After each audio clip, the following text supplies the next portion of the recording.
I think you. Thank you.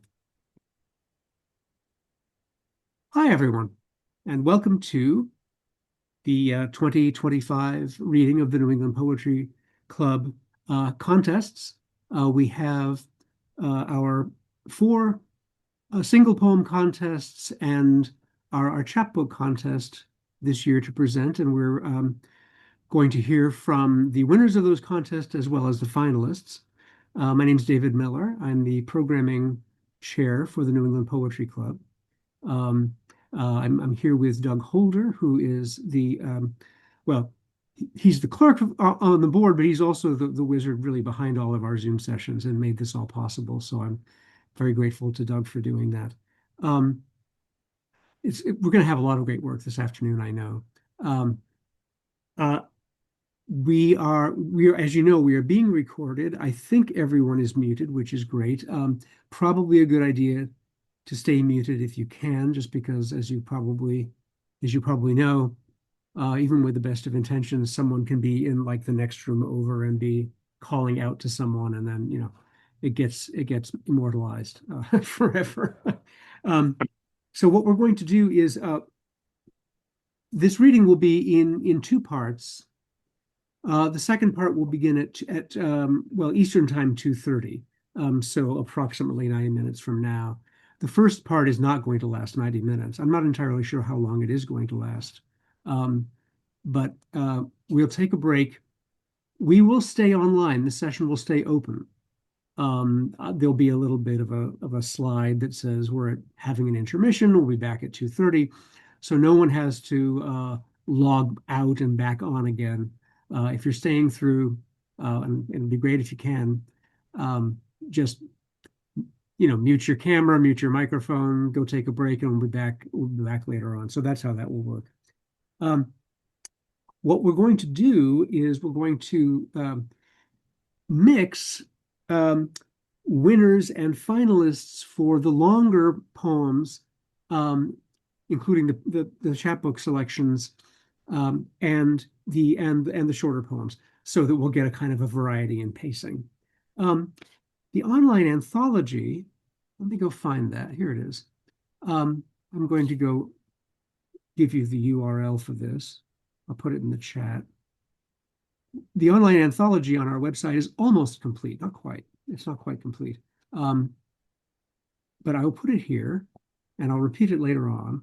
So just about everything that you'll hear today is linked from there already, and the rest should follow fairly shortly.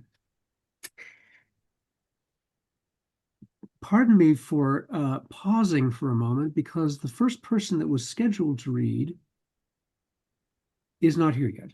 And I'm hoping that we will see her later. So we'll begin that we were going to begin with the Samuel Washington Allen Prize for a long poem or a poem sequence. But we'll come back to that if we need to.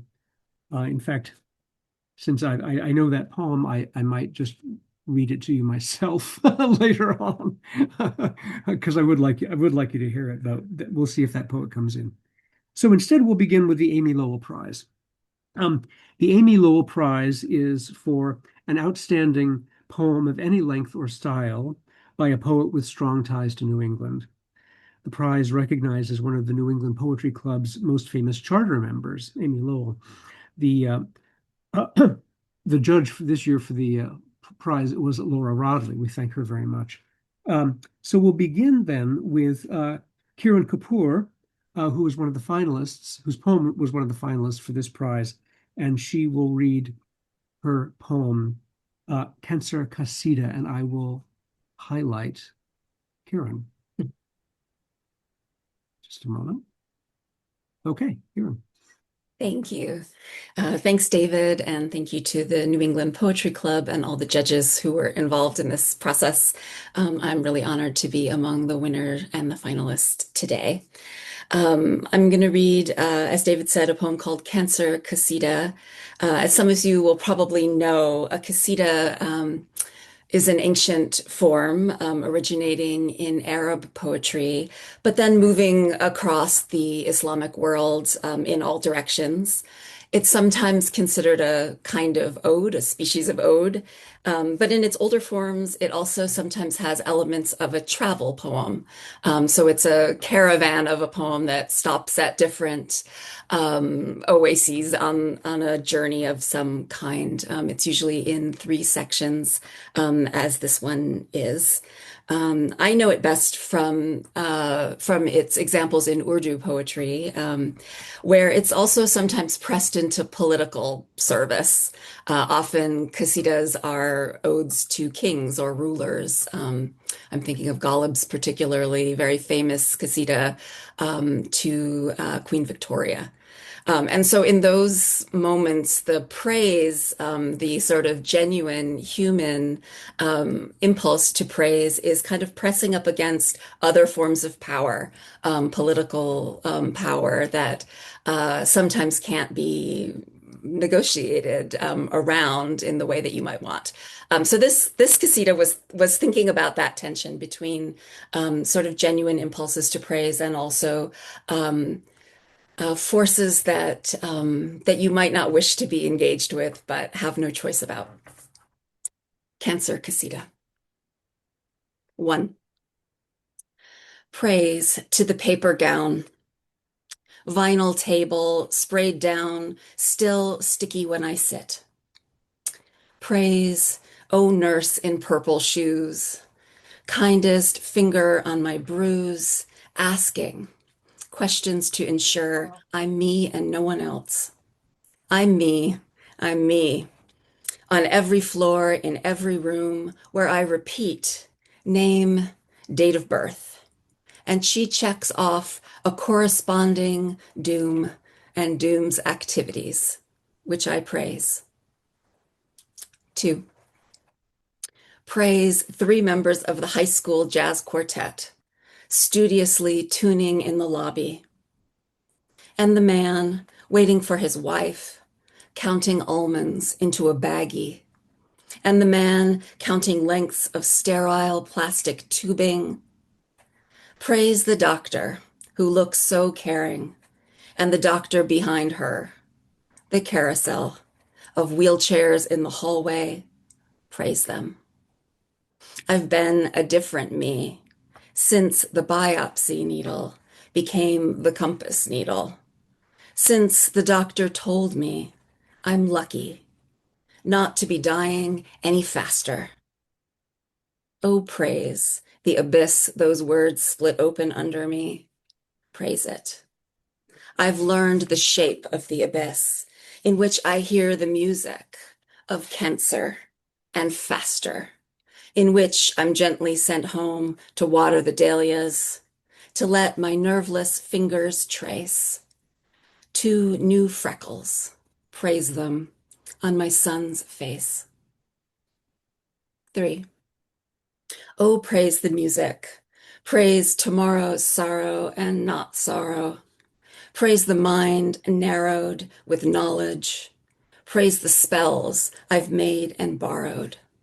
Love, luck, forgiveness, fairness, faith in the idea of a me, the idea there will be another and another day.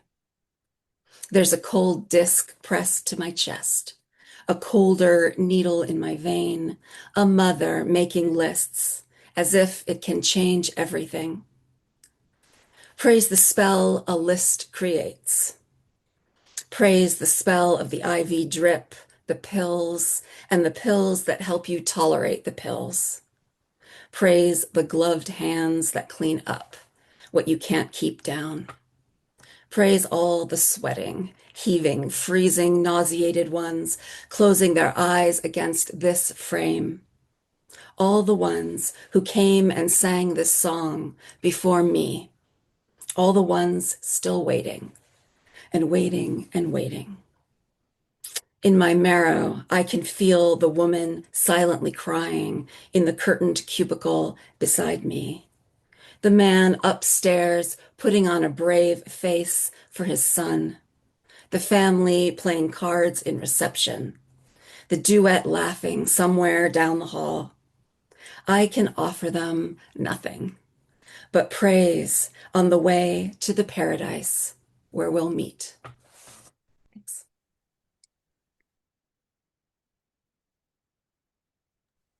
Thank you, Kieran.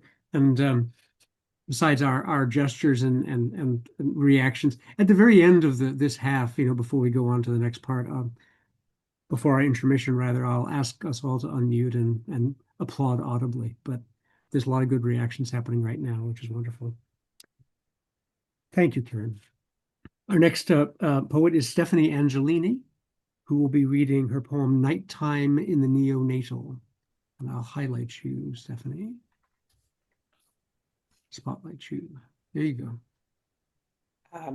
That was hard to follow. That was so good and really resonated with me because this is also a hospital setting poem, and it's its own country. Having anything wrong with yourself, having anything, having anyone close to you not well. This poem, if you're not familiar with the medical terminology, is the neonatal, is where very, very tiny babies who are very, very sick go, sometimes called the NICU. And this was my oldest son. He's 4.5 now, because sometimes when I read this poem, people get very concerned. So he's okay. I can actually hear him downstairs. He might even get loud, but I wrote this as part of a larger work of my journey with becoming a mother, my journey with pregnancy, my journey with, having a baby and having that baby be really unwell, and just sitting with that for a while. And it was a hard poem for me to write, and it was a hard poem for me to even read out loud. So thank you for giving me a space to do that today. Nighttime in the neonatal. I can see the rise and fall of his chest. I watch it like the nurses. In his glass bassinet, he is Snow White, Sleeping Beauty, a land far away. He stretches out under the heat lamp, arms over his head like he's on a Hawaiian beach, like the one we went to on our honeymoon. It's hard to imagine now he wasn't there. It's hard to imagine he is here in this place. I can hold his whole hand with one finger. I can pick him up sometimes. I didn't notice until I noticed the team of doctors paired off by specialty, residents, nurses, each moving, doing, looking, frowning in concentration over the tops of their masks, their goggles, scrub caps. They had multiplied from somewhere around him in the middle of the night. Their eyes and hands moved independently in opposing directions, as if each moved from the shadows by a team of puppeteers. One nurse had funny novelty socks, dyed hair with pom-poms like 90s Britney Spears. So much experience in her 5'10" self. It gladdened me, it frightened me that they had sent the best. She was holding pressure on the bleeding. Our son was bleeding very slowly, all day and all night. Okay, Mom, give him a kiss. They're taking him downstairs for emergency surgery. It is 1 a.m. or 2 a.m., but they are ready. The newborn anesthesiologist and his resident assured me they are ready. I am not ready. I haven't moved. They are looking at me. I know what they are asking. I know why. I want to say it. I want to say, I love you, in case I love you is goodbye. But I can't. I must not cry. I pull down my mask. He is completely covered in plastic, like an albatross resting on the Pacific trash island. Exhausted from the journey, I watch his perfect breathing, the rising and falling of his chest, like the gentle rocking in the middle of the ocean. I cannot find a place to kiss him. Only his feet are uncovered. I kiss each. They are smaller than the width of my whole mouth. His big toe, his biggest toe, is nothing. His body's punctuation, a question only he knows. They take him. I have been awake 2 days. I fall where I stand.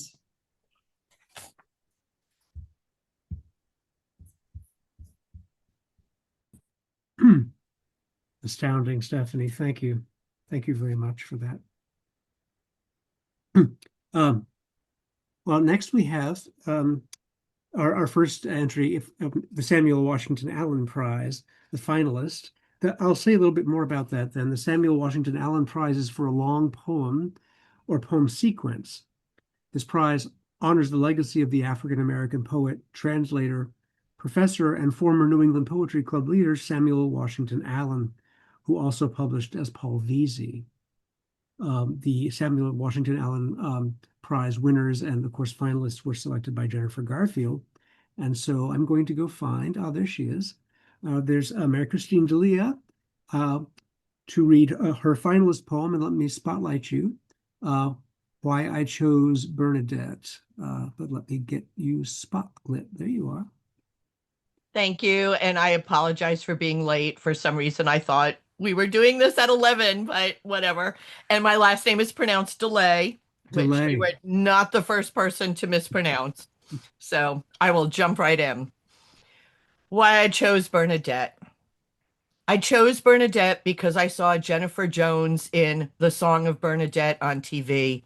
Who would not fall in love? Who could resist such a beautiful actress, a story filmed in 1945 about events that took place in France a few years before the American Civil War? Bernadette was the daughter of a miller with visions at a grotto at 14 of a lady in a bright white light whose visions birthed an industry of hotels, religious tchotchkes, causing so many little Catholic girls, me, to decide that Bernadette was more than a great danceable four-top song and would make a confirmation name any parent, my parents, would approve of. As adults, lapsed Catholics, we rarely mention our saints' names, except occasionally, as if by rote, we blurt out the whole mess when asked for our full names. Mary Christine Bernadette Delay, I say, which translates into a bitter Christian brave bear from the meadow, none of which has anything to do with me, a depressed agnostic woman from a suburb, who is sometimes brave but more often fearful. Bernadette is the patron saint of the ill, the poor, people ridiculed and bullied for their piety, religious beliefs, and shepherds, shepherdesses. I've been ill and I've been poor, and I like sheep a lot, but not so much as to tend them. Jennifer Jones won an Oscar for playing a teenage girl who sees the Virgin Mary and saves her family, town, who died at 35 after getting tuberculosis in her right knee, which is where my arthritis is the worst, and for which I now have a revised knee replacement, which means I have a replacement of a replacement. Jones died of old age at 90 from what is referred to as natural causes, which just means her body slowed down to a stop. Her last movie was The Towering Inferno, which I saw in a theater when it came out with my friend Phoebe in a suburban town next to our own suburb. Phoebe and I spent many Sunday afternoons going to the movies, but this one stands out from the mass of disaster movies popular at that time for its amazing cast and special effects, but mostly for the scene in which O.J. Simpson, yes, that O.J. Simpson, goes back into a burning apartment to save a cat. We in the theater all started chanting as if we had practiced beforehand, as if we all knew each other. Go, O.J., go, O.J., over and over as he made his way safely down the fiery tower with the cat. I wasn't then, and I would become a cat person. We don't now, but back then we thought OJ was a hero. Did movie audiences in 1945, relieved by the end of World War II, chant Jennifer, Jennifer over and over as her Bernadette character saw the Virgin Mary outside of Lourdes? I wasn't there sitting with them in the dark, but I can say with confidence, no, they did not. It was a different time, generation. The musical stars, star athletes of my youth were just babies, toddlers, not even yet playing football, writing lyrics to songs Jennifer Jones could have sung to at home, singing lyrics like Mother Mary Come to Me, which is not from the Four Tops song, but a Beatles song, and it contains another part of my name, as does a Kiss song, which makes my name weirdly musical, much like the Song of Bernadette, which was not a musical at all, but is a great musical, misleading title. That movie influenced a part of my youth, was the reason I chose Bernadette for my saint's name. But I must confess that if Simon and Garfunkel's Cecilia had been released just a year earlier, a song that is, I think, about a prostitute and not a saint, this poem would instead be titled Why I Chose Cecilia. Yay. Thank you. Thank you. Thank you, Christine. Thank you so much. Now we'll move on now to the first finalist for the Jean Pedrick Chapbook Prize. This was this prize is for a chapbook of poems published in the last 2 years, selected by Matthew E. Henry. Before I introduce, I'll be introducing Tricia Knoll, who will read selections from The Unknown Daughter, which is her chapbook. And before that happens, let me put in there it is, into the chat, the link for purchase of said chapbook. Tricia, let me highlight you, spotlight you, and oops, yeah, you're spotlit. Yeah. So, The Unknown Daughter. Tomorrow I turn 78, and it took this long to be able to write The Unknown Daughter. The Unknown Daughter is a series of 27 poems, each a persona poem by a different person interacting with the tomb of the unknown daughter, which is a place you can go, a tourist attraction, place where buses stop. And the 27 people include the voices of my father, my mother, my 2 brothers, the Uber driver who drops people off, the next door neighbor, and 4 watch women who serve as guides and kind of caretakers for the tomb of the unknown daughter. So I'm going to read 2 poems. The first one is called The Tomb of the Unknown Daughter. Many wonder about her body, possibly in the tomb of the unknown daughter. Many wonder about her daughter, about her body, possibly embalmed or clumped ash inside white marble. Most hesitate to ask. Sometimes the eternal flame falters. The watchwoman may wait a bit before she tends it. Reverence is not ritualized or punctual, and so many visitors, even those in high heels or cowgirl boots, know that multitudes still quietly perform false tricks for acceptances withheld. A pamphlet mentions the miscarried, the stillborn, abortions, and those given up for adoption, those taken and never seen again. The penultimate line asks if your mother remains undiscovered. The last line is a phone number for 24-hour help. Adjacent on the plaza, find movable chess queens and babies on wheels sculpted of Pietra gray marble, interactive sundials for hands-on shadow casting, and some joy in slow motion. Some tour buses don't stop. Vehicles that linger provide a brief respite for stretching and relief from the tour guide's drone that includes this caution for the tomb: silence is never necessary. Respect speaks. Okay, so I skip over a whole lot of voices: the father's voice, the executive director of the nonprofit for the tomb, to the unknown daughter speaks.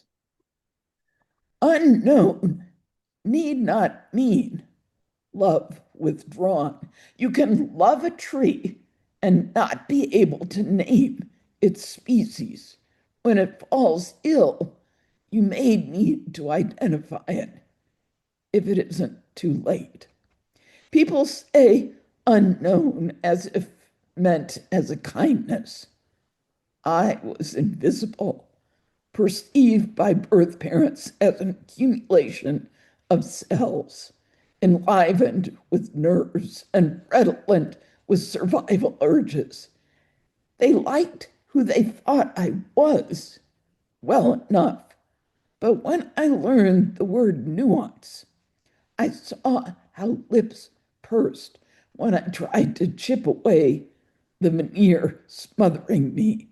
Imagine I'm a silver commuter train chugging down the county line, providing reliable service until the rails lift and I see a way to fly as a hawk might.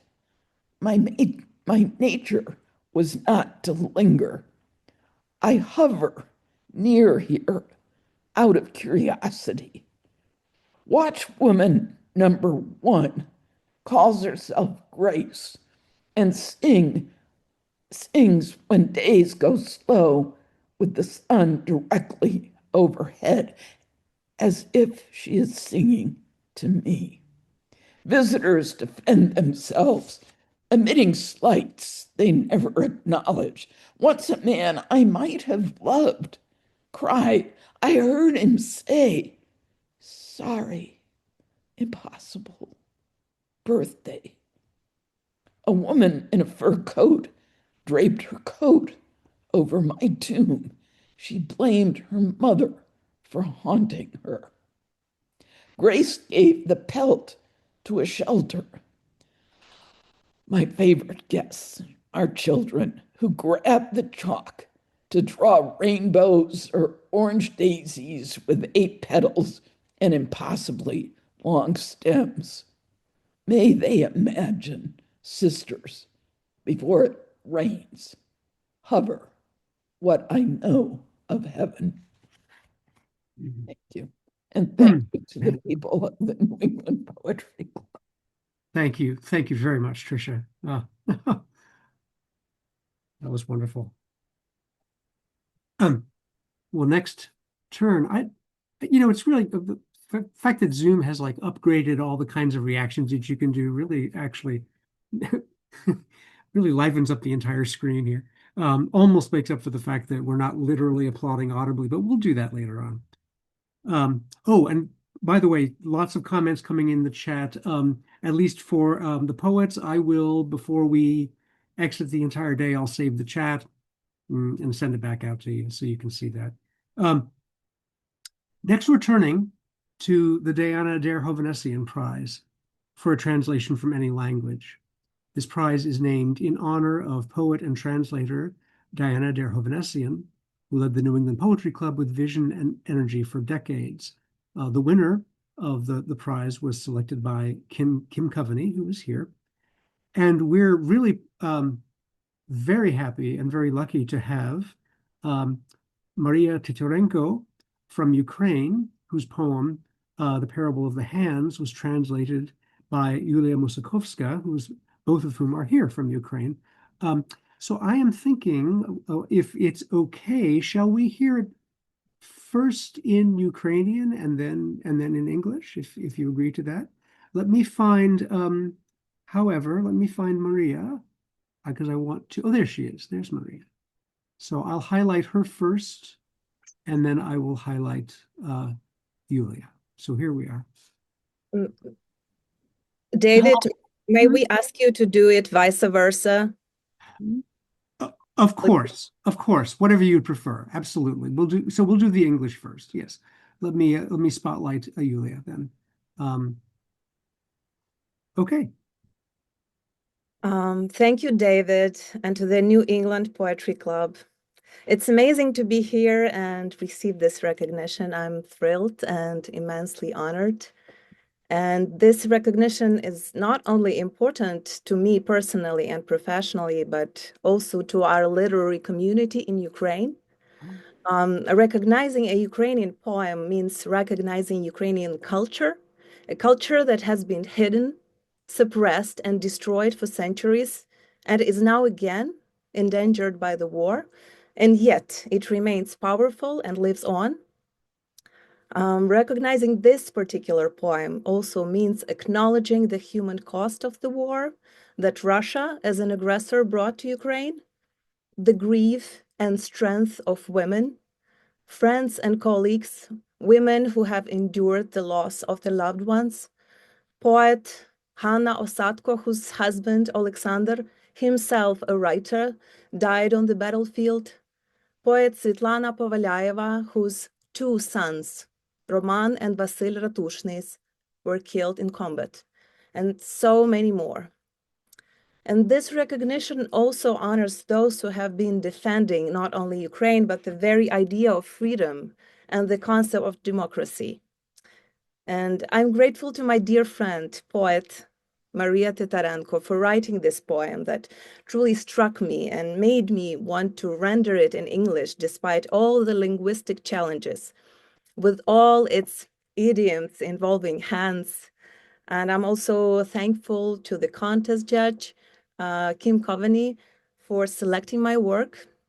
And finally, Diana Der Hovanesyan was an American poet of Armenian descent. And coincidentally, my grandfather was Armenian as well. So this connection especially warmed my heart.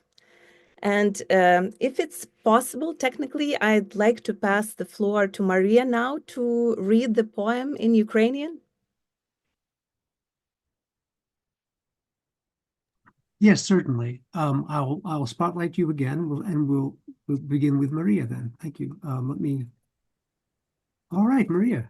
Dear friends, first, I'm very honored to join you here and to read my poem. And also, I'm very grateful for your support for Ukraine and for the fact that our voices, Ukrainian voices, are being heard and being spread into the world, especially in the genre of poetry, which I believe is a concentrated form of truth. So my poem, you'll probably not understand Ukrainian, but you will first feel the vibe of the poem itself. Притча про руки. Візьми себе в руки, жінко, візьми себе в руки. Знайшла руки при дорозі, узяла додому, поклала на коліна, вдихнула життя. Руки почали відростати. Спочатку передпліччями і плечима, тоді з'єдналися грудною кліткою, в якій стрепенулось серце. І стався чоловік. Виходила його, вигодувала, навчила говорити, повзати, ходити, їздити на коні, тримати зброю, аж одного дня зібрався на війну. Тримай себе в руках, жінко, тримай себе у руках. Дід пішов на війну і не вернувся. Батько пішов на війну і не вернувся.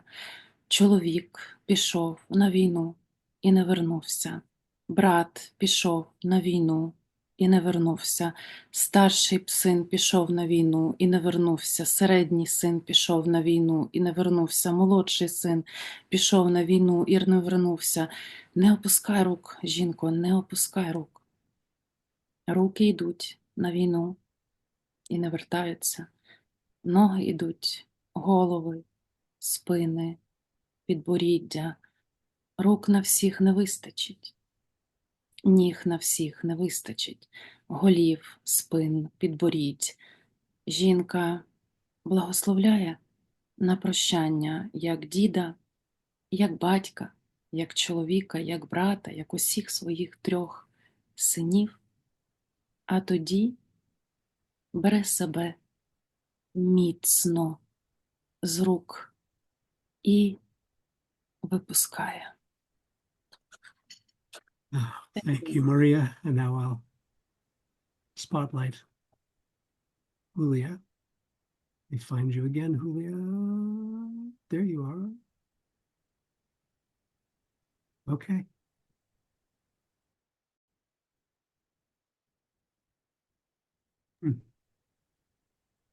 The Parable of Hands by Maria Titarenko. Take yourself in hand, woman. Take yourself in hand. She found hands on the roadside and brought them home. Put them in her lap and breathed life into them. The hands started branching out, first with forearms and shoulders, then joined by a ribcage. A heart stirred underneath, and a man revealed himself. She nursed him back to life, taught him to speak, crawl, and walk, ride a horse, and bear arms. Until one day, he went off to war. Hold your hands steady, woman. Hold your hands steady. Grandfather went to war and never came back. Father went to war and never came back. Husband went to war and never came back. Brother went to war and never came back. The eldest son went to war and never came back. The middle son went to war and never came back. The youngest son went to war and never came back. Don't drop your hands, woman. Don't drop your hands. Hands go to war and never come back. Arms go, legs, heads, backs, and chins go to war. There are not enough hands for all, not enough arms, legs, and feet for all, heads, backs, or chins. The woman gives them her farewell blessing, as she gave her grandfather, as she gave her father, as she gave her husband, as she gave her brother, as she gave all 3 of her sons. And she pulls herself firmly from her hands and falls apart. Thank you. Thank you both. We're really privileged to have you with us. Let's take a moment. Let's take a moment. Reactions all over the screen and lots of comments. We will now go to 2 finalists for the E.E. Cummings Prize. The E.E. Cummings Prize is for a compelling lyrical or experimental poem no more than 21 lines. This prize recognizes another one of the New England Poetry Club's famous charter members and is selected this year by Char de Nord. We'll begin with Matthew Johnson and his poem, I Dream the Dodgers Back to Brooklyn. And let me spotlight you, Matthew. Thank you, Doug. Thank you, David. Thank you for the New England Poetry Club for organizing these contests in general, and just this reading. And I'm very grateful to be a part of this conversation. So my poem, I Dreamed the Dodgers Back to Brooklyn. I'm a baseball fan, and I feel like with sports, I'm a sports fan too, and I feel like with sports, I've always viewed sports kind of like as a funhouse mirror of society where you can kind of look back and examine like race and politics and economics and like a bunch of other themes. And in this poem, I was just kind of thinking about conversations I've had with my father, with about my grandfather, who I met, but he passed away when I was a young child, so I didn't never really got a chance to really know him.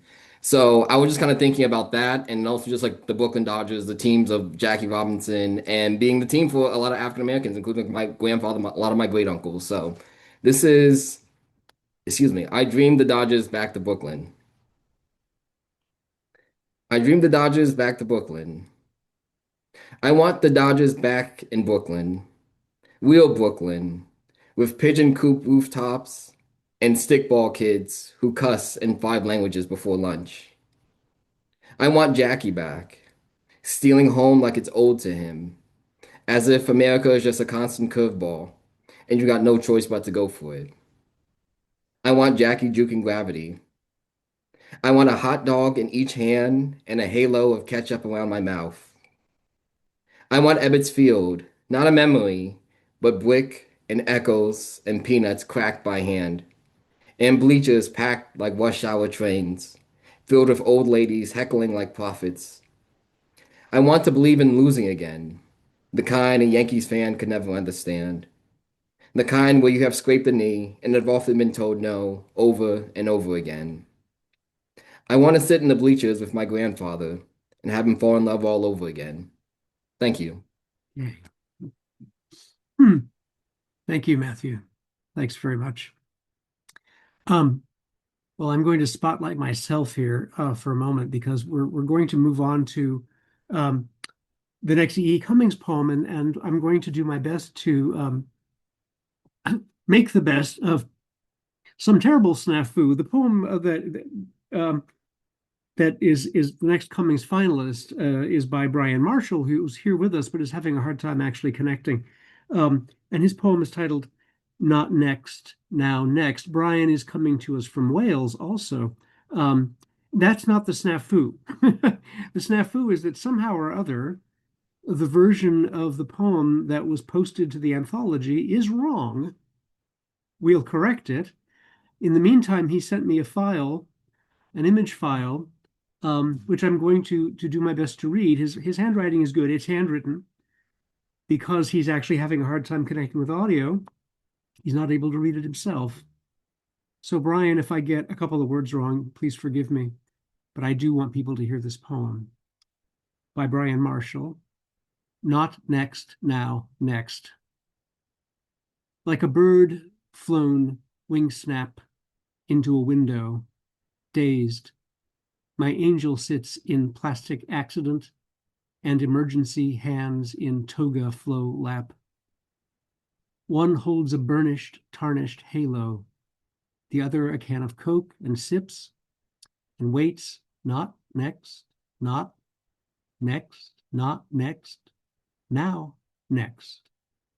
Can they fix him, my broken angel? Send him home in a heaven ambulance, all the way to heaven in an ambulance, with a drip, a little bottle of pills.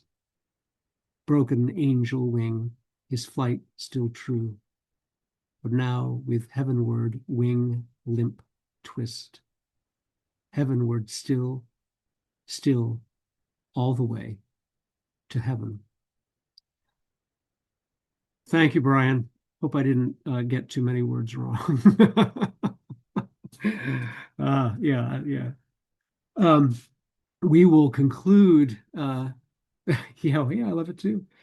We will conclude this first half of the reading then with the next Samuel Washington Allen Prize finalist, and I will do some screen sharing for this. This is by Wendy Drexler. Her poem is titled Alzheimer's, Abecedarian, and Erasure.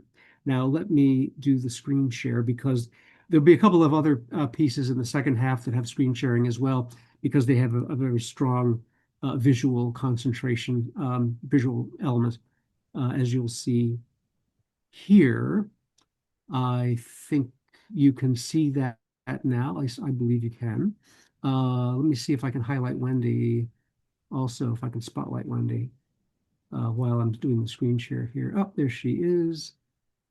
I'm not sure what effect spotlighting will have with the screen share, but in any case, so Wendy, I will of course follow. You probably can't see the entire poem, can you? Because I see that the right hand margin has, okay, now you can probably see the entire poem. So Wendy, I'll scroll along as you read. Thank you, David. You're welcome. Thank you. And thanks to the New England Poetry Club and to all the judges and to Jennifer Garfield for choosing this poem as a finalist. My husband was diagnosed with mild cognitive impairment in 2017, and he moved to a memory care residence in December. The first half of the poem, well, this poem is in two parts, and the second half is an erasure of the first half. Alzheimer's, abecedarian, and erasure. If it comes as an acrobat, you'll somersault on its teeterboard, trampoline off its walls. If it comes as a bird, sit with it, its broken wings. If it comes as a canteen, it will rattle empty, empty, empty.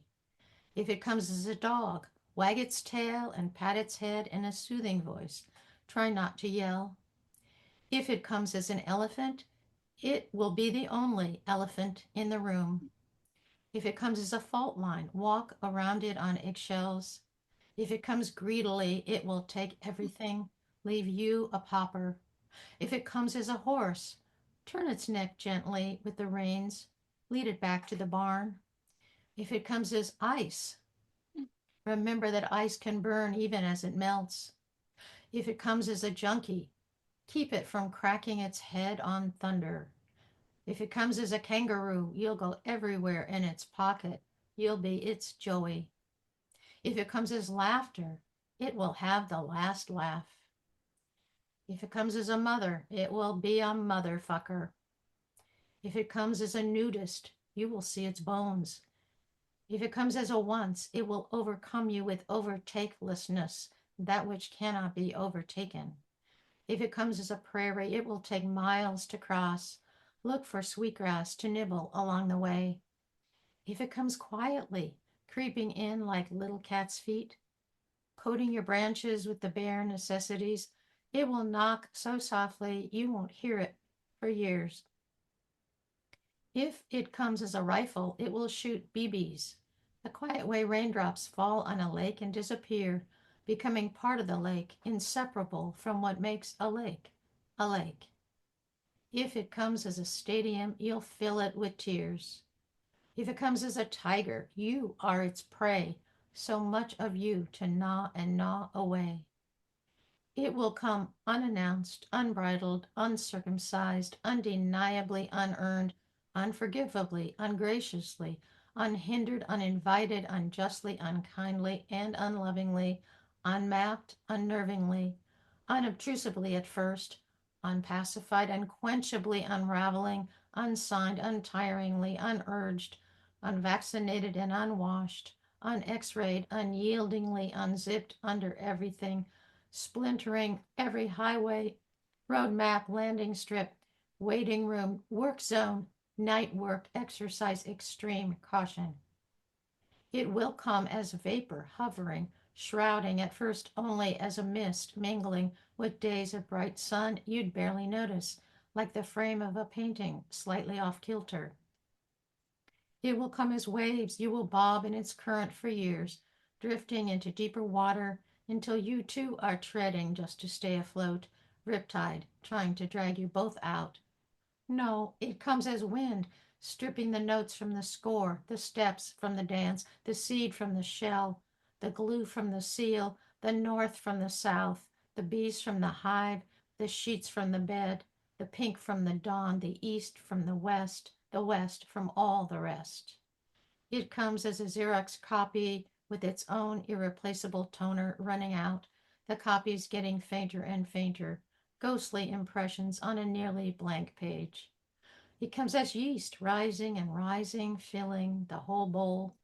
It comes as a zigzag, and you will breathlessly chase its shadow across the grass. Chase the shadow of the shadow, the zags of the zigs, and the zigs of the zags.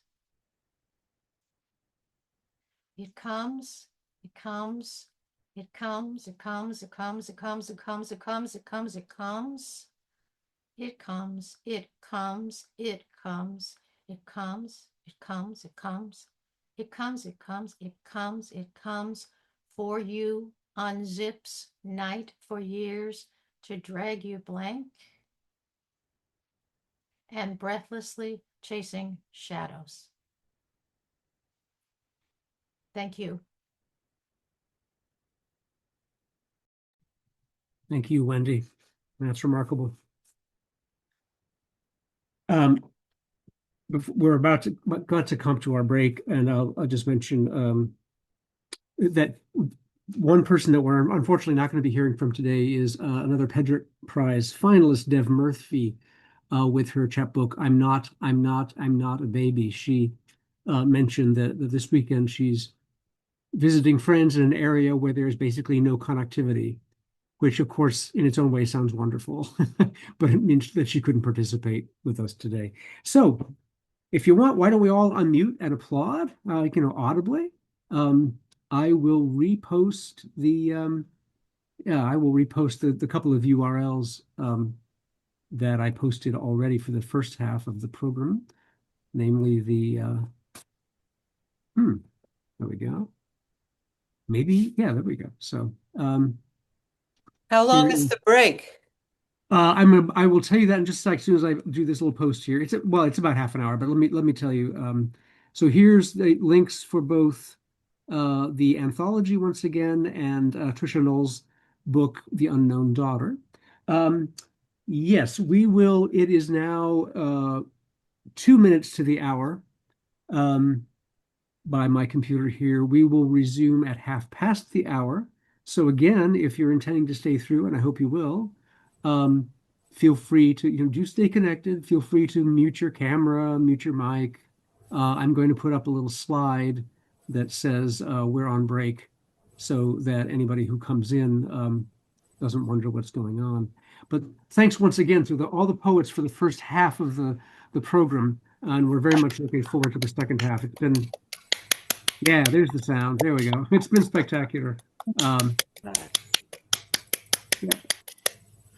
So, and go ahead and yeah, take a break for half an hour. And we'll stay recording. We'll, as Doug knows, we'll continue to record. We'll just cut it out later on. All right.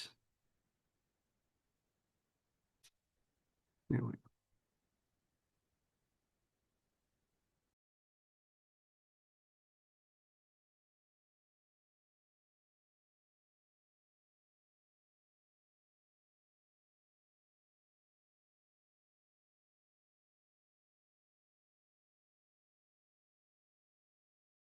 Please. Good. Thank you. Okay. Oh, and Jason is here. Very good. So welcome back to part 2 of our NEPC 2025 contest reading. We will go right ahead into the next, pardon me, the next finalist for the Jean Pedrick Chapbook Prize. I want to say a little word about this. It is Revere Beach Stories, published by Nix's Mate, with poems by Kevin Carey and Jennifer Martelli, and then photographs by Stephanie Young. Now, many of us knew Jennifer Martelli, and we were shocked and saddened at her death earlier this fall.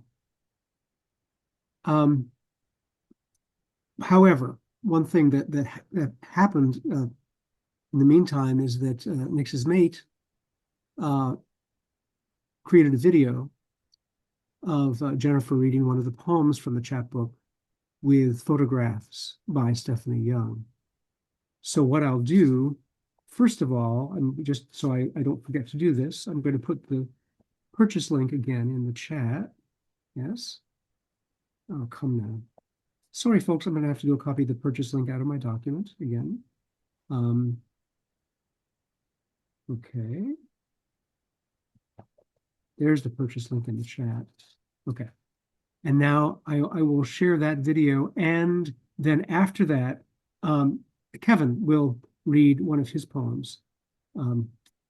So we're going to share. We're going to share sound, all important. And here we are.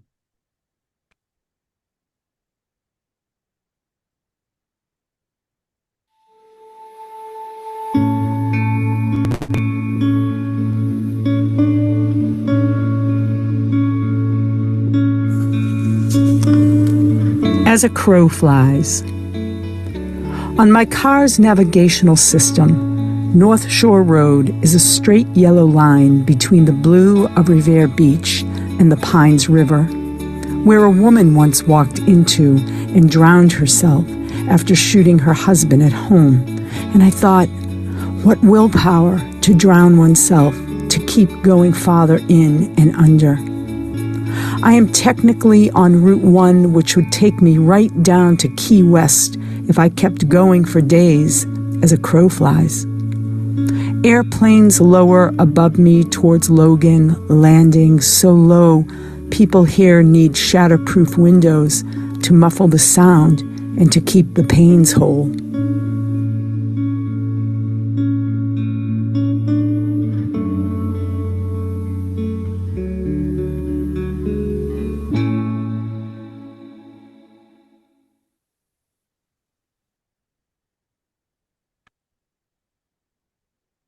Yeah. Now I'll spotlight Kevin. He can read one of his poems from the same chapter. Hello, everybody. Thanks for David and Matthew and everybody that was involved in this.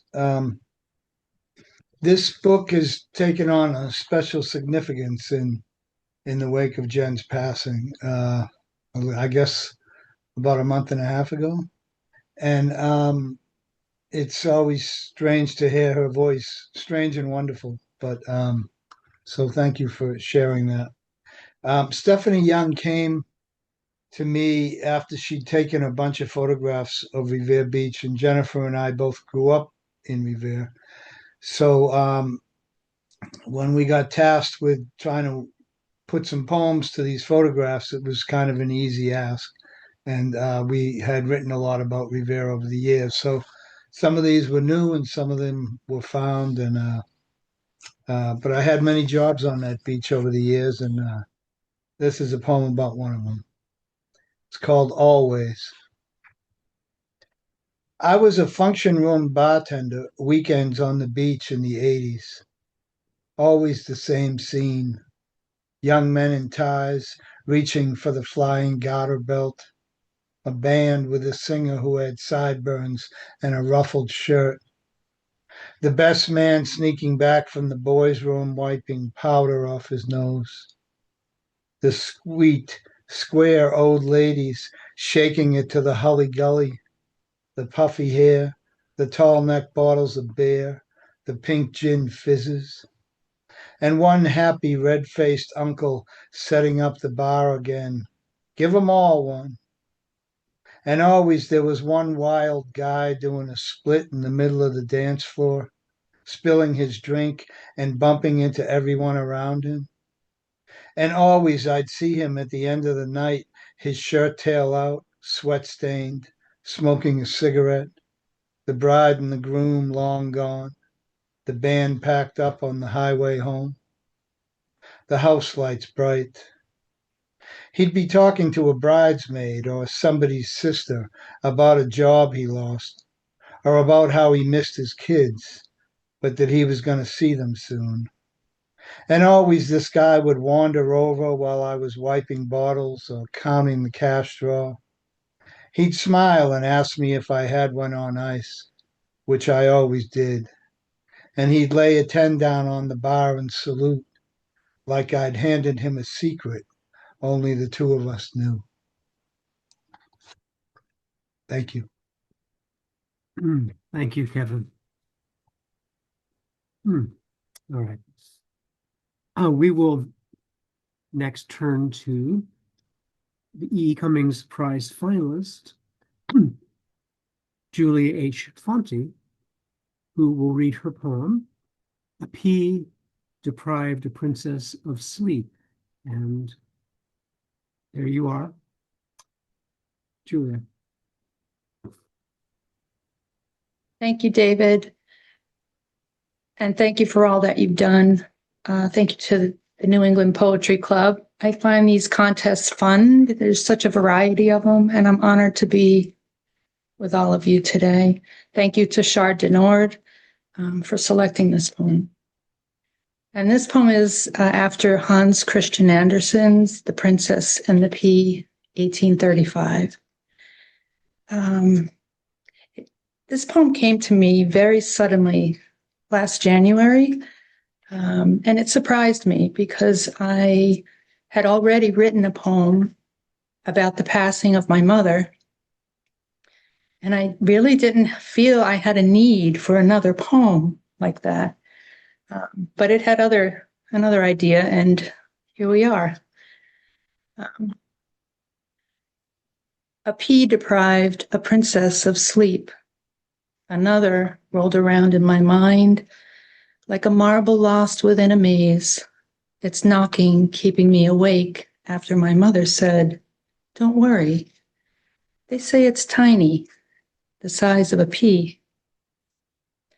Not a drop spilled from her coffee eyes when she learned her lungs were no longer equal, her future a question, stoic for me, though darkness must have soaked her pillow as it did mine.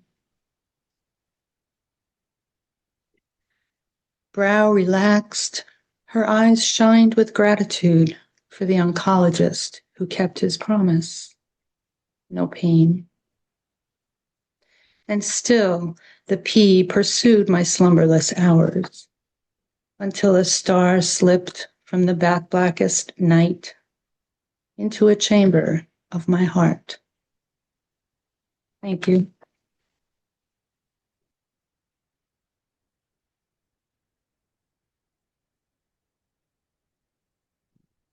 Still muted. I was saying thank you, Julia, for that. We'll now move on to the winning poem for the E. Cummings Prize and turn back to Wendy Drexler and also screen sharing again. This is her poem on seeing the movie No Other Land. And let me get the screen share for you. There it is. Okay, and it looks like, yeah, I want to make sure that because for this poem, being a golden shovel, and actually let me go find Wendy to spotlight her the way it's formatted. It's essential that you see the right-hand margin. Yeah, let me spotlight you, Wendy. Thanks again, David, and thanks again to the New England Poetry Club and especially to Char Denord for selecting this poem. The movie No Other Land is a documentary, and it was a project of an Israeli and a Palestinian, and it's about settler violence in the West Bank. And I chose to try a golden shovel using two quotes from the movie, and the quotes are in italics along the right-hand margin. They destroy us slowly, every week a home. Can't you see that we are intertwined? On seeing the movie No Other Land. The West Bank settlers believe the land belongs to them, believe what they are doing is justified, that ancient law divines the right to terrorize and destroy Palestinian homes, makeshift with concrete blocks and corrugated metal, that it's them or us, while we in our row in the worn-out theater are shrinking slowly into the worn velveteen of our shame, as humans, as Jews. In every scene, we watch the tanks advance and watch the always tall settlers stride, carrying sticks. Week after week, they keep coming. The punctual army engineer, his impervious authority to destroy a school We watch the teachers evacuate boys and girls from their classroom home. No safety, even there. And when a settler shoots and paralyzes an unarmed man, we can't not watch. We cringe watch. And when the film ends, I want to pretend, as you would, the destruction has ended. But I still hear the shouts and the rumble of tanks, still see that single pigeon left alive in the rubble of a home. I want to know if that bird is alive. I want kinder gods and I want humane politicians. And after we leave the theater, I don't know how to wedge my outrage into action. My words are thinned across the distance, where land and anger checkpoint and break, so bitterly intertwined. Thank you. Thank you, Wendy. We'll now turn to two more poems from the Samuel Washington Allen Prize. These are longer poems or poem sequences. And first we have a poem, a finalist, by Roman Johnson and his poem Hockey. Roman is, I believe, now on Amtrak. He probably is at this moment. And while he thought he might be able to join in and watch, he doubted very much that he would be able to read it from being someplace on the train. So in place of Roman's reading it, we're very happy to have Robert Randolph here, who will read his poem for him. So I will spotlight you, Robert. And you can unmute. Yes, please. And his poem is titled, yes, I said that already, but Hockey. Thank you, David, and thank you to the members of the New England Poetry Club. Hockey, after Carl Phillips. Hockey was an effervescent thing, to hold the black disc in my hand and then smash it with a stick and watch it warble into timelessness, into the distant white field. To have balance within. Finally, the mantras you spoke in the morning and watch the shade of your hands shine as you talk about the practice of letting him go. And I wonder if you ever loved him after deleting that contact from your phone and remember the making of things, the aroma of the meal we made, fingerling potatoes, roasted Angus beef, and stewed carrots, peach cobbler for dessert, and a bottle of Prosecco wine, whose sweetness I can taste at the back of my throat, like the familiar emptiness I felt when I was with you, or the sprung rhythm of time when I was 20 and not nearly as comfortable with being alone. I dreamed your ancestors spoke to me. You said, half asleep, like a palm reader woman, of an entranced moon. I questioned the motivations behind your touch, how sex could bring you such spiritual clarity. If I should lean into this, rush like guilt wants to rush into my heart. Somewhere there is infatuation. Do you recall?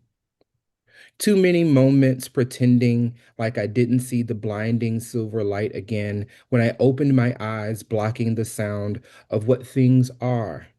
The pine trees, the hyacinth bushes, the chokeberries, the silver river that turns in a park where I am alone again, where I see the mist on my hands and let my body untighten until I no longer want to make contact. Dear black gully mask of memory, dear brittle moss, kind moss, I am leaning to abandon regret that crisp air. I am learning to abandon regret that crisp air, the solid ponds that make less aching, to hum a tune and not be consumed by it, and copy the birds around the cypress tree where you sit upon, and watch them move, not worrying about a thing. And some call that living, those strands of morning glow before that first darkened cloud just below the bramble of branches above. I dreamed that I felt good about myself again. Blue jays, the moon hiding behind the sun, just enough to know. Thank you. Thank you, Robert. Thanks so much for joining us and bringing us Roman's poem. Really glad you could do that. Now, well, next is the winner of this year's Samuel Washington Allen Prize. And we'll turn back to Kiran Kapoor, who I forgot to ask about the pronunciation of the title of this poem, Marcia? Marcia. Marcia, but anyway, you'll read it anyway. So let me highlight you and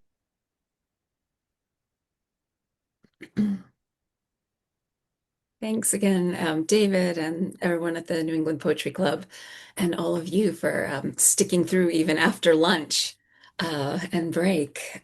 This poem is an ekphrastic poem, and those of you who live on the North Shore of New England might know its source. It's after Anila Aga's installation at the Peabody Essex Museum called All the Flowers Are For Me. Some of you may have seen that great room with its shadows and light.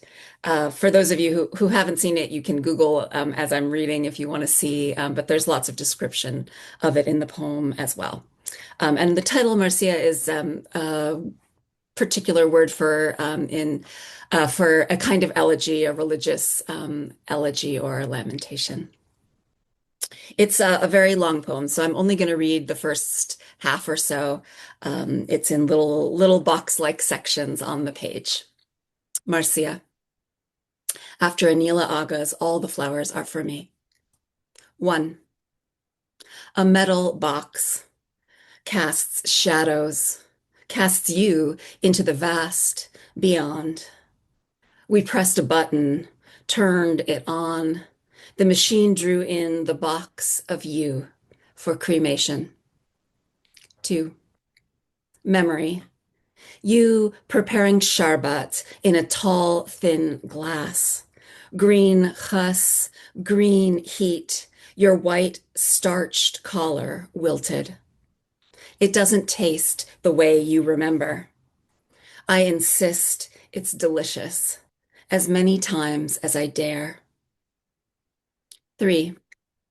Top floor of the museum, blonde pine floors, rectangular room empty, except for the metal box with a single bulb inside. Swooping cut-out design, squares, circles, kashish, floral motif, petal and vine, downstroke, do kashmihe. 4. Memory. Your palms, rubbing together, polished as river stone, keeping my hands warm in the cage you made between them. 5. Memory. When you lay in your last bed, you made the same haunted sounds in your sleep that woke me as a child.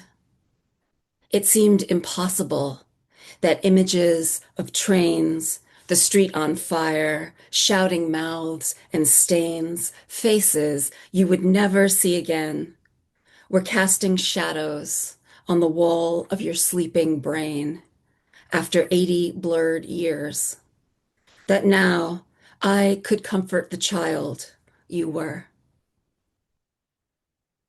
6. In the room with the box and the light, one person after another is made beautiful by all the shadow flowers, by delight crossing their faces. 7.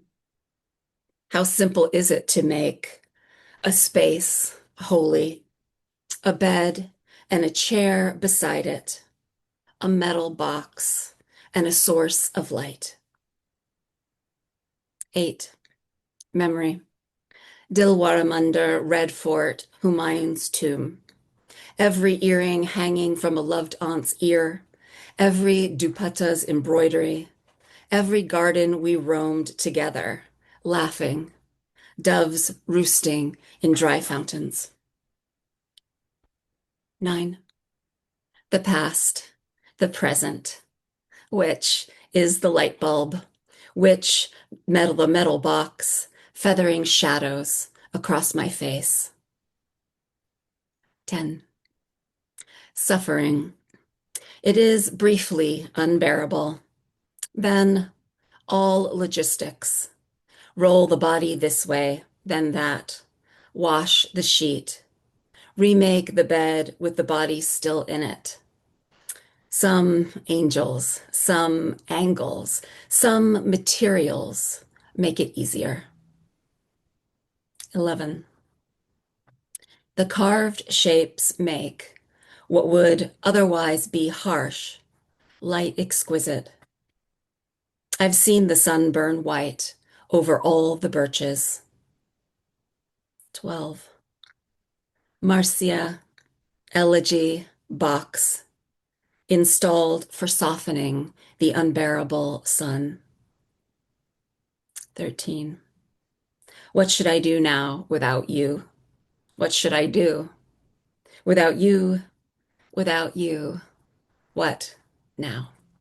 Thanks.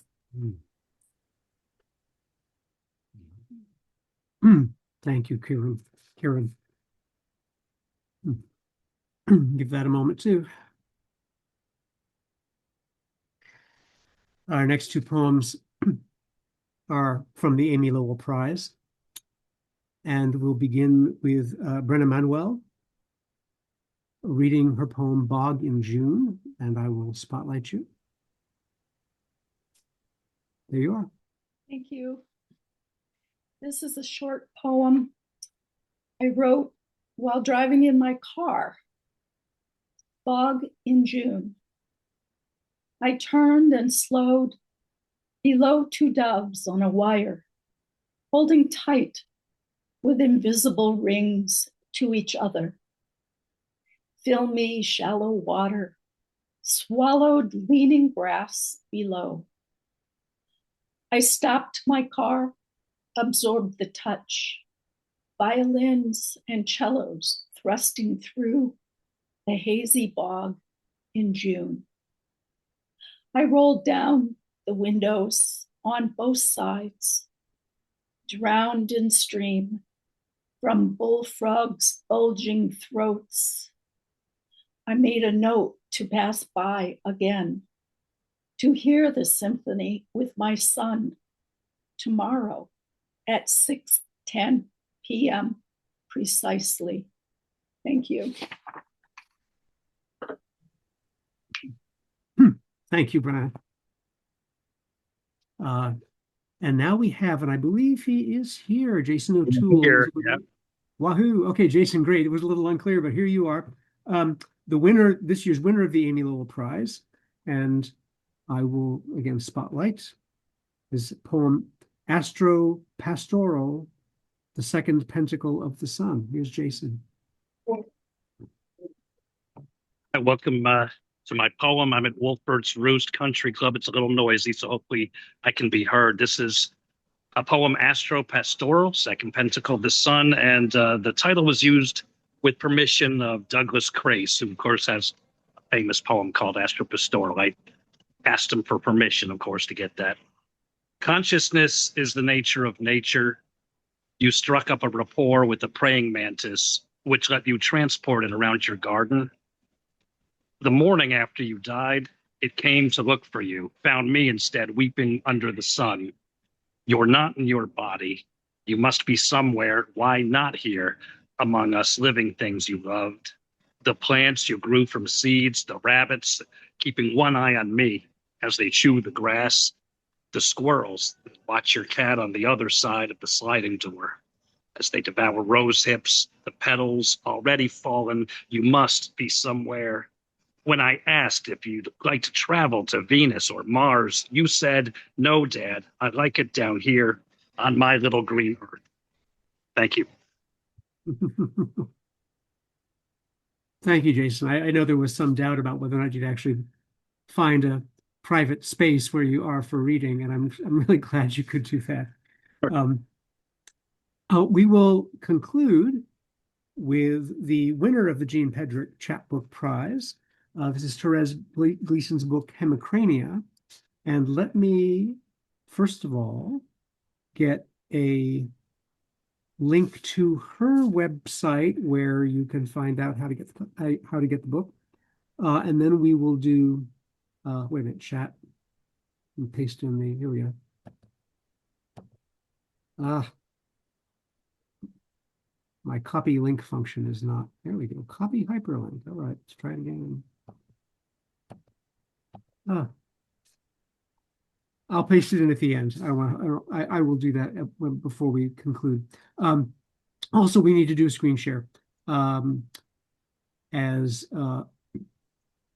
many of her poems have a strong visual component. And Therese, you'll let me know then which pages you want me to scroll to. Let me get you, find you and get you spotlit. There you are. Let's get you spotlit. Thank you so much. Yeah. And thank you so much to the New England Poetry Club, especially to David and Linda.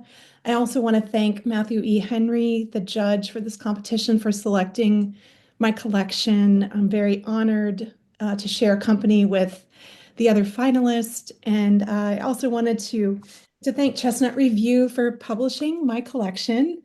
And in particular, Maria S. Piccone, who is the editor that worked really closely with me on this. And finally, I wanted to acknowledge the artist who created this incredible cover for my collection, which is truly one of my favorite parts of the entire book. Her name is Sheila or She Gomes. She's in Brazil, and she has done a lot of artwork, mixed media with using images as well as paint, oil paint, and various other media. But she had done some work creating artwork with MRI images in the past. And so I shared with her my MRI images, and she cut them out, printed them out, and created this cover for me. And so it's very special. So I wanted to thank her as well. I'm going to start out with my first poem, which is called Annunciation. And by way of a brief explanation or context for this collection, it's about my experience living with chronic migraine. And it's an affliction, for lack of a better word, that is very common. It's probably the third most common / disabling illness in the world, depending on whose statistics you use. It does affect 3 times as many people assigned female at birth as it does men. And as a result, the collection does deal quite a bit with gender, given that. And it also is dedicated to my great-grandmother, Eva, who I never met, but who lived with hemiplegic migraine, suspected hemiplegic migraine. And this collection is for her. A lot of the resources and archival newspaper articles that I looked at came from the small towns that she lived in Iowa and Indiana in the early 1900s through almost the mid 1900s. Annunciation. Always the gray dawn when the pain angel appears. Strange bells ring in my ears, tinkling up and down my limbs. I dissipate into the bruised half moons under my eyes. The sun's white light glares on the horizon. It must be almost 5. On the bathroom floor, I think of Mary, who said, "Behold, I am the handmaid of the Lord. Let it be done to me." But I would pass this chalice if I could, and I have. To my daughters, my mother to me, her mother to her, a trinity of Marys, none of us unscathed. Agony makes me crave meaning, not just relief. I want to commune with martyrs, sweat blood, trade in miracles, or a little holiness at least. But even with my head exploding, I know the truth. I'm no more chosen than I'm God forsaken. Thank you. And David, if you could just go to the next poem, Migraine Disability Assessment Test 1. I wanted to share this because I did employ a lot of erasure and blackout poetry, used a lot of found text and found images in this. And I think given the subject matter, and the fact that I'm kind of in conversation with, if not arguing with or revising some of the medical discourse, that felt appropriate for this collection. And so I did want to share this one with you. It's called Migraine Disability Assessment Test 1. And I erased it one time, and then I went back and erased it again a different way later. And if we have time, I'll share that as well.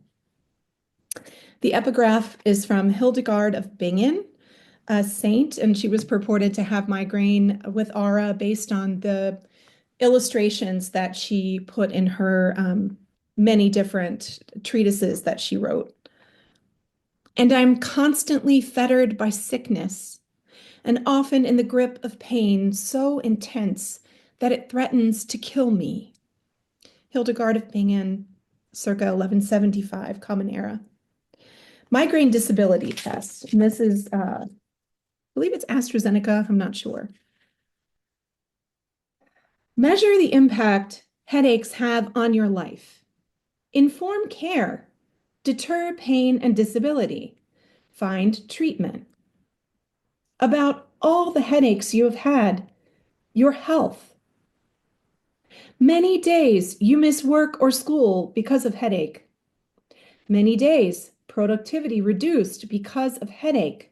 Do you count? Many days no caring for children because of headache. Many days of headache you counted. You did not do housework. Many days you miss family because of headache. What your physician will need to know about your headache. Many days you have a headache. More than one. Count each day. Painful headaches. Pain. Pain bad as it can be. Thank you. And I do think I'm going to read the next poem if you'll scroll down. It's a little bit longer, but I'm going to read this because I think a lot of people have a misconception that migraine is just a really bad headache. And in fact, it's quite a bit more than that. It's a neurological disorder, and it has many whole body symptoms. And of course, it's a spectrum as well. So there are times when you have mild headache, and there are times when you're completely incapacitated. So I do want to share a poem that kind of describes what it's like for me when I'm in the throes of a really bad migraine. It's called Our Lady of the Burning Bush. And the angel of the Lord appeared unto him in flame of fire out of the midst of a bush. And he looked, and behold, the bush burned with fire, and the bush was not consumed. Exodus 3:2. Lizard brain shakes awake before dawn, stumbling for pills and ice, too late. Wildfire spreads, engulfs my head. I pace, repose unbearable. Hot and cold sweat blooming, guttural urgency.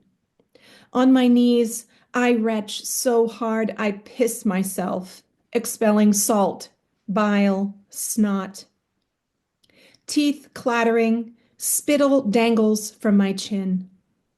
Cranial crescendo. Pain peaks, recedes. Euphoric, I'm scoured, wrung, almost wholly with relief. A vessel. What angel? Message, lesson. But the trickster body bulks. I slump. The brutal throb builds. I'm no saint, but this feels like a test. Oh, Kyrie, may this pain purify me. Thank you. And I think I'm going to skip down to, David, if you could scoot down to the fathers of modern headache medicine, describe the migrainous woman and all her troubles. Let me see what page that one's on. You can just take a glimpse at some of these other ones as they go by. You can see that I tried to play with form, and here it is right here, David. Thank you. I tried to play with form and really used hybridity to explore the ways in which migraine affects my body, and tried to recreate that in using textual features and and that was a lot of fun actually in this project. This poem is a found poem, and it comes from articles in newspapers and publications between around 1945 to 1949 that were written by Dr. Harold G. Wolf and Dr. Walter C. Alvarez, and they were known as sort of fathers of modern headache medicine. So I'm going to read this one next. And let's see. I lost my place. Here we go. I'll read it from the screen. I can often recognize the migrantous woman the minute I see her. This is very helpful diagnostically because often she is rather sensitive about her handicap. Most of these women tend to be petite and with nice, full-breasted figures. They are usually above average in intelligence and social charm. They are tense, quick in understanding and in movement. They are idealistic, wanting perfection. They want things done fast and just so. They are unusually sensitive to noises, bright lights, and unpleasant odors. They faint and fatigue quickly under strain and excitement. They get so tense over thinking of doing something that they can get a headache even before they get started. The outstanding characteristics of the migrantous woman are her hypersensitiveness and tendency to worry, to tire easily, to wilt suddenly, to sleep poorly. The migrantous woman is reluctant to accept the consequences of maternity and may have a hard, myomatous uterus, a wandering womb. The exciting cause of the attacks is marital infelicity. Orgasm is seldom attained, and the sex act is accepted as, at best, a reasonable marital duty. Migrantous women make a mess of their lives because they customarily waste $10 worth of energy on a 10-cent problem. The solution lies in talking over her life problems and in showing her how to live more calmly and happily because she isn't tough enough or heartless enough to get the divorce she craves. So I had fun finding some of these rather distasteful archival resources that I found. Unfortunately, this stigma and the really gendered notions about migraine as being somewhat of a hysterical ailment are rather persistent, I have found. I do have one poem in this collection that's a hermit crab, and it's a my chart. It's a my chart after visit summary, and on one side I have the doctor's notes, and on the other side I have my own description of my take on how things went down. So I think I'll close with just one more poem because I don't want to keep us here too long. And everyone, thank you so very much for hanging in for this last reading, and the whole day has just been a joy, and I've really enjoyed hearing everyone's beautiful work. So my last poem that I'm going to read provides a little bit of relief, and I tried to sprinkle throughout the collection sort of an intermittent poems of relief, poems of incantation, charms, prayers, many of which are very ancient from sources such as Bald's Leech Book from 950, many 1,000 years ago. And so this is a poem of relief, and it circles back to some of the religious imagery that is also a common theme in this book. And Therese, is it in this document here? I'm not sure if it is, but it's actually okay if you want to just close out this document. Oh, this is the other migraine test. You can close it out and I'll just read this one if you don't mind. Okay. Faith healing. Oh, I should say, this references Teresa of Avila. It's the second poem in the collection that references her. And she in the Catholic Church is known as the patron saint of migraines and headaches. And she's also my namesake. So faith healing. Oh, barefoot nun, doctor of the church, do you remember me? Teresa, I made a pilgrimage to your city of toothed walls, knelt to venerate your twisted finger in its glittering reliquary. Oh, patron, sister, if you can't take away my pain, I understand. But send me a sign that you believe. Reach out your shriveled, holy hand so your faith can heal me. Thank you. Thank you very much. Yeah, thank you for sharing all that with us. And you can see as we did some of the scrolling through in that document that there really are a lot of many kinds of graphical and other sort of alternative presentations and treatments of text here. Well, that brings us to the end, and I'm going to first of all see if this will work to reprint. There we go. The various URLs for the anthology, for Revere Beach Stories. There's Teresa's own website, teresagleason.com, where you can get find out about her book. And why don't we all unmute and applaud? Be audible. Yeah, yeah. I'll tell you, it's been. I've enjoyed this immensely because, I mean, you go through the stages of saying, well, who will read before who and blah, blah, blah. And it's all logistical and you send emails about logistical stuff, right? And then it becomes actual in these 2 hours. And it's marvelous. It's just marvelous. So we will have this on YouTube in a few days. We have a link to our YouTube channel from our own homepage, so nepoetryclub.org. Way at the bottom of the page, there's our social media links, so you can find it there. Before we exit, I am going to, though, I'm going to save the chat. I'm going to do that right now. Save chat. Okay, chat is saved. Thank again to Doug. Thanks very much, Doug, for engineering this, setting this up and making this possible. And thank you all again for being here. I think we're done, but it's been a great afternoon. So thank you, David. Thank you. David, Thank you. Thank you so much. Thanks for hosting. Thank you, and everyone. organizing. Thanks, everybody. it's been a Great great reading. pleasure. Thank you. Thanks. We can stop recording, I guess. Yeah. As everyone